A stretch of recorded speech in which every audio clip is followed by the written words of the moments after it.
Hanggang dito na lang ba?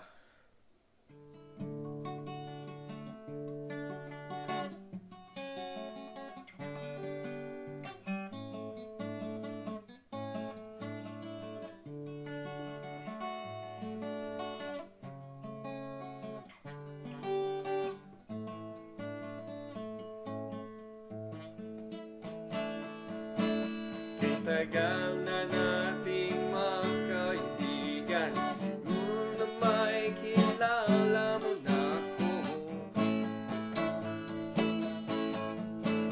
At marahil ay alam mo na rin ang tunay na damdamin ko para sa'yo. Matagal na akong naghihintay at nais mo sanang malaman kung hanggang dito na lang